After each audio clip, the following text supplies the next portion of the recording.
Very good morning all the students. Today we are going to start our chapter 3, that is synthetic fibers and plastics.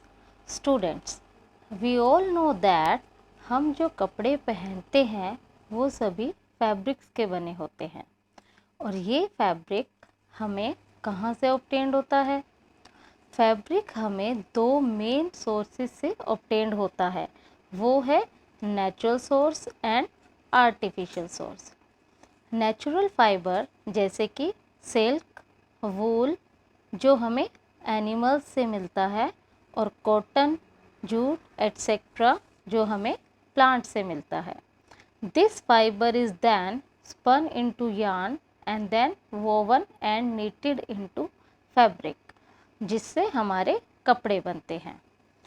और synthetic fibre जिसे हम artificial fibre या manmade fibre भी कहते हैं, ये fibres factory में बनाए जाते हैं। अब हम पढ़ेंगे सिंथेटिक फाइबर्स होते क्या हैं। उससे पहले हम समझेंगे कि पॉलीमराइजेशन क्या होता है। स्टूडेंट्स, हमने मोतियों की माला देखी है, उसमें काफ़ी सारे बीड्स यानी मोती होते हैं। वो सभी बीड्स एक थ्रेड के थ्रू ज्वाइन किए जाते हैं और छोटे छोटे मोती मिलकर एक लॉन्ग माला बना लेते हैं। इन छोटे छोटे मोती को मोनोमर यूनिट कहा जाता है और इनसे जो लार्ज यूनिट बनती है वो पॉलीमर कहलाती है और ये प्रोसेस पॉलीमराइजेशन कहलाता है। Means the process of combining the monomer units into a large polymer is called polymerization। और इसी प्रोसेस से फाइबर से फैब्रिक बनता है। अब हम पढ़ेंगे types of synthetic fibres.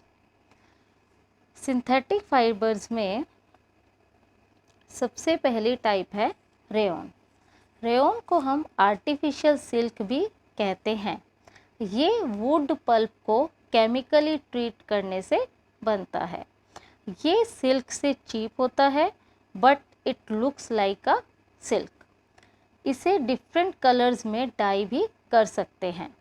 Rayon को कॉटन के साथ मिक्स करके बेडशीट बनाते हैं और वूल के साथ मिक्स करके carpets. Next synthetic fibre is nylon. ये एक और मैनमेड फाइबर है। ये कोल, वाटर और एयर की हेल्प से प्रिपेयर होता है। ये पहले फुली सिंथेटिक फाइबर था, सबसे फर्स्ट सिंथेटिक फाइबर था ये। नायलॉन एक स्ट्रॉन्ग, इलास्टिक और लाइट वेट फाइबर है। ये लस्ट्रस होता है यानी बहुत शाइन करता है and also easy to wash. इसकी इसी क्वालिटी की वजह से ये एक पॉपुलर फाइबर है कपड़े बनाने के लिए। नायलॉन से बहुत सी चीज़ें बनती हैं जैसे socks, robes, tents, toothbrushes, car seat belt, curtains etcetera. Nylon thread steel wire से भी ज़्यादा स्ट्रॉन्ग होता है और इसकी इसी प्रॉपर्टी की वजह से ये पैराशूट्स और क्लाइंबिंग रोप्स के को बनाने के काम भी आता है। इसके बाद आता है पॉलिस्टर एंड एक्राइलिक। पॉलिस्टर भी एक सिंथेटिक फाइबर होता है। ये एक रिंकल्ड फ्री फैब्रिक है। रिंकल्ड फ्री फैब्रिक मतलब इसमें रिंकल्स नहीं होते हैं। It remains crisp and is easy to wash. Dress material के लिए ये एक सूटेबल फैब्रिक होता है। पॉलिस्टर डिफरेंट टाइप्स का होता है जैसे कि टेरिलीन। टेरिलीन एक पॉपुलर पॉलिस्टर है which is mixed with natural fibres to enhance their properties. Natural fibre के बाद नेचुरल फाइबर्स में जब हम टेरिलीन को मिक्स कर देते हैं तो इसकी प्रॉपर्टीज़ और भी ज़्यादा अच्छे से हो जाती हैं। ऐसे ही टेरिकोट होता है जो commonly dress materials, shirt, skirts बनाने के काम आता है। उसके बाद आता है PET यानी पॉली इथाइलिन टेरीपथाइलेट।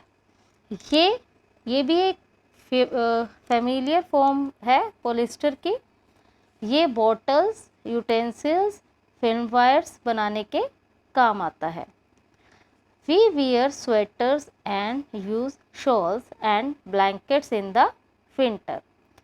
इनमें से कुछ एक्चुअली नेचुरल वूल से बने हुए नहीं होते, बट वो वूल की तरह दिखाई देते हैं। ये एक सिंथेटिक फाइबर से बना होता है जिसे एक्राइलिक कहते हैं, और वूल के कंपैरेटिव ये बहुत ही चीप भी होता है। They are also available in variety of colors. Synthetic fibers are more durable and affordable than natural fibers. इनकी इसी प्रॉपर्टी की वजह से ये नेचुरल फाइबर से ज़्यादा पॉपुलर हैं। That's all for today. Revise today's topic. Till then, stay home, stay safe.